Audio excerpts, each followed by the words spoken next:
I think मैं गलती से चप्पल पहन के चला गया था बैक स्टेज से फ्रंट स्टेज, वो मैं भूल गया। तो लोगों ने उसी वक्त बोला कि राम जी कैसे पहन सकते। मैं गया चेंज करके, फिर वापस मैंने सीन कंटिन्यू किया। छोटी छोटी चीज़ों का बहुत ध्यान देना पड़ता है। आई थिंक मैं गलती से चप्पल पहन के चला गया था बैक स्टेज से फ्रंट स्टेज, वो मैं भूल गया। तो लोगों ने उसी वक्त बोला कि राम जी कैसे पहन सकते। मैं गया चेंज करके, फिर वापस मैंने सीन कंटिन्यू किया। छोटी छोटी चीज़ों का बहुत ध्यान देना पड़ता है। उनके सीन्स है ना एज रावण, उनका डायरेक्शन मैं करता हूँ। बिकॉज जब वो एक्टिंग का रिहर्सल करते हैं उस समय मैं बैठता हूँ चेयर पे, और मेरे सारे सीन्स जो हैं एज राम वो डायरेक्ट करते हैं। कहीं ना कहीं कहूँगा कि हर वर्ष जब मैं ये किरदार निभाता हूँ तो सत्व गुण बहुत बढ़ जाता है। बिकॉज इस फेज़ में हम लहसुन अदरक का भी सेवन नहीं करते हैं। एक सात्विक डाइट फॉलो करता हूँ मैं। एंड ऑल्सो कहीं ना मैं खुद पर्सनली काम हुआ हूँ कि मैं मानव रूप में आकर मानव तुझको ये पाठ पढ़ाता हूँ। संघर्ष है मानव जीवन में, हर कदम पे मैं सिखलाता हूँ। कहीं ना कहीं विष्णु भगवान की कृपा है कि ये इस रामलीला में चौथी बार है कि मैं प्रभु श्री राम की भूमिका निभा रहा हूँ। हाय, दिस इज सिद्धांत सर एंड आप देख रहे हैं Punjab Kesari. Thank you. We have a wonderful actor सिद्धांत इसार with us, जो भी हमें मर्यादा पुरुषोत्तम श्री राम के किरदार में नजर आ रहे हैं। तो पूजनीय श्री राम का किरदार आप निभा रहे हैं, कितना खास है ये और कितना ज़्यादा स्पेशल है, और क्या कुछ नया सीखा आपने इसके? जी, कहीं ना कहीं मैं मानता हूँ कि कहीं ना कहीं विष्णु भगवान की कृपा है कि ये इस रामलीला में चौथी बार है कि मैं प्रभु श्री राम की भूमिका निभा रहा हूँ। इससे पहले मैं 2 टीवी सीरियल्स में निभा चुका हूँ, एक वेब टेली प्रोग्राम में निभा चुका हूँ। सो आई थिंक कहीं ना कहीं ये ईश्वर की कृपा है, प्रभु श्री राम की कृपा है, भगवान विष्णु की कृपा है कि राम कृष्ण ऐसे कई सारे पात्र मैंने निभाए हैं। एंड रामलीला में लाइव ये पात्र निभाना एक अद्भुत फीलिंग है। बिकॉज लाइव ऑडियंस होती है और जितने देशवासी होते हैं आके प्रभु राम को देखते हैं तो बहुत अच्छा लगता है। अच्छा, आपने पिछले 4 वर्षों से ये किरदार निभाया है, तो आपकी लाइफ कैसे चेंज हुई है? जी, कहीं ना कहीं कहूँगा कि हर वर्ष जब मैं ये किरदार निभाता हूँ तो सत्व गुण बहुत बढ़ जाता है। बिकॉज इस फेज़ में हम लहसुन अदरक का भी सेवन नहीं करते हैं। एक सात्विक डाइट फॉलो करता हूँ मैं। एंड ऑल्सो कहीं ना मैं खुद पर्सनली काम हुआ हूँ। मैंने कई सारे नेगेटिव रोल्स भी किए हैं। तो जब से मैंने प्रभु श्री राम की भूमिका निभाना शुरू की है, मेरा ना आउटलुक लाइफ में काफ़ी चेंज हो गया। मैंने उनके किरदार से बहुत कुछ सीखा है।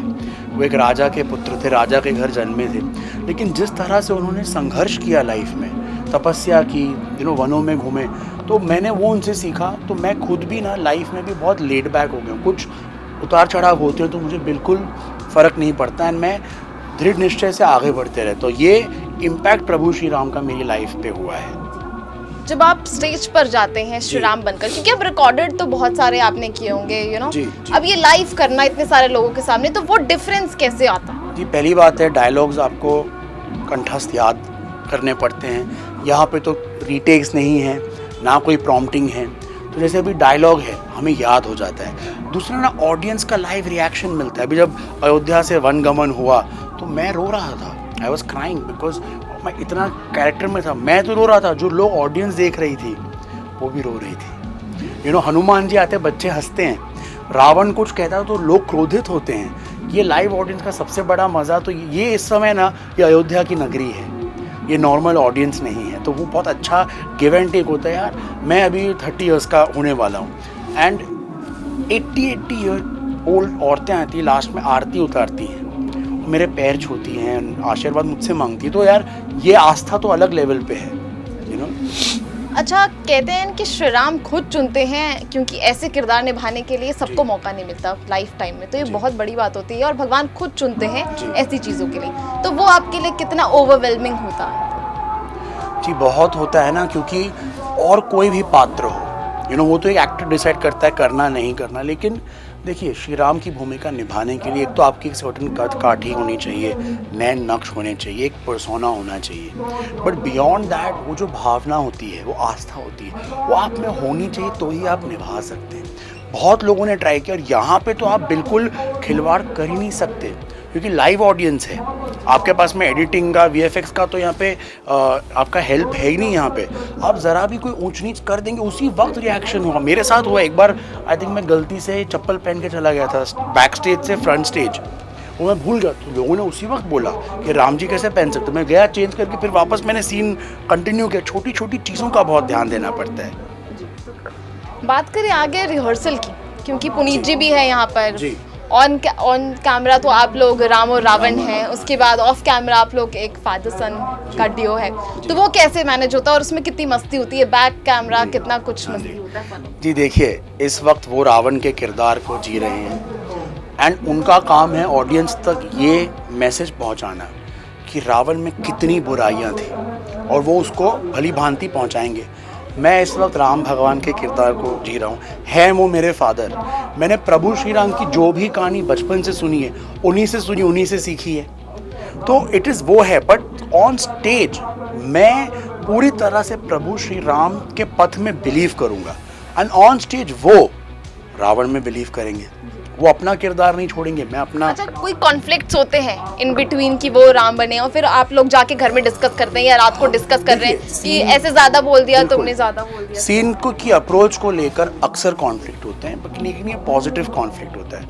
मैं आपसे सच कहता हूँ, जितने उनके सीन्स हैं ना एज रावण, उनका डायरेक्शन मैं करता हूँ। बिकॉज जब वो एक्टिंग का रिहर्सल करते हैं उस समय मैं बैठता हूँ चेयर पे और मेरे सारे सीन्स जो हैं एज राम वो डायरेक्ट करते हैं। इट्स एक हमारा गिव एंड टेक है। बिकॉज मैं आज की जनरेशन का हूँ, कहीं ना कहीं एक नेगेटिव कैरेक्टर जो आजकल इतने अच्छे से पेश किया जाता है, वो एक मॉडर्न जनरेशन में समझता हूँ कि यार आप ऐसे करो ऐसे करो, एंड कहीं ना कहीं प्रभु श्री राम की जो मर्यादा थी उसकी समझ उनको है, ऑपोजिट है। तो वो बोलते हैं बेटा नहीं, तू राम है, तू ऐसे नहीं कर सकता, ऐसे नहीं चल सकता।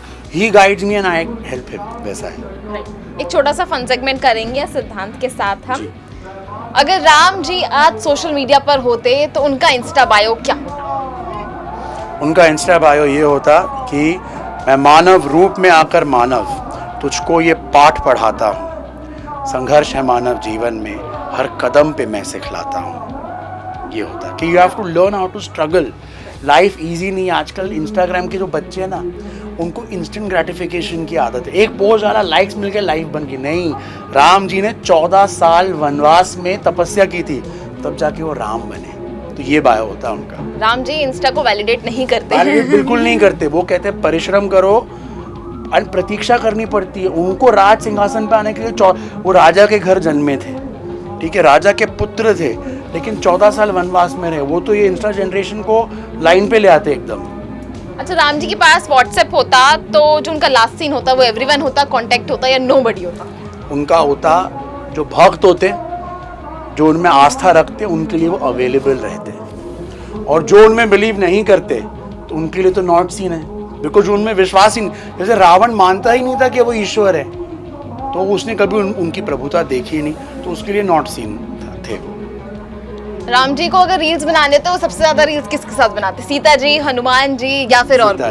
सीता जी। लेकिन आई डोंट थिंक वो रील्स बनाते, बट हाँ, आई थिंक राम जी और सीता जी की अगर रील्स होती तो बहुत बहुत वायरल होती, बिकॉज उनके बीच जो प्यार था, जो उन्होंने कहा था सीता माता से कि त्वयं विना स्वर्गम अपि न रोचे, ये कि तेरे बिना तो मैं स्वर्ग को भी ठुकरा दूं। ये एक रील रणवीर अलाहाबादी के शो पे कोई गेस्ट आई थी, उसको कुछ 50 मिलियन व्यूज आ गई है, तो ऑफ कोर्स वही होता। एक बॉलीवुड सॉन्ग अगर आपको राम जी के थ्रू अगर लोगों को डेडिकेट करना हो तो राम जी के लिए क्या करना? RRR का गाना है, रामम राघवम रणधीरम राजसम। अगर यहाँ पे 4 वर्ड समझ जाएंगे ना, आपकी सारी प्रॉब्लम सॉल्व हो जाएगी। He is a king, he is a warrior, वो जीतते हैं रण में, और वो असली राजा, असली अच्छे इंसान हैं। जी। अगर आज के ज़माने में राम जी बिग बॉस के घर में जाते तो सबसे क्या वो कॉन्फ्लिक्ट करते? जा ही नहीं सकते, चांस ही नहीं। राम जी बिग बॉस के घर में नहीं।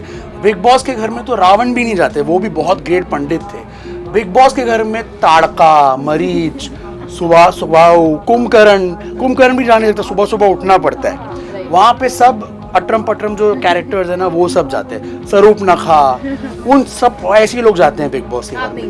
नहीं, मैं नहीं, मैं तो कभी ना, रावण भी नहीं जाता। He is also very that, वो भी नहीं जाता। रावण जी ने कहा था कि वो तो खुद बिग बॉस हैं, वो तो नहीं जाएंगे। वो रावण खुद बिग बॉस थे, रावण होस्ट कर लेते शो, बिल्कुल। अच्छा, आपने ताड़कासुर भी किया हुआ है। यस, तो वो शैतान एक- भी किया हुआ हाँ है, जी। मालिक भी किया हुआ हाँ है। जी, तो वो सारे नेगेटिव कैरेक्टर्स, उसके बाद ये पॉजिटिव कैरेक्टर, हाँ जी। कितना डिफरेंस?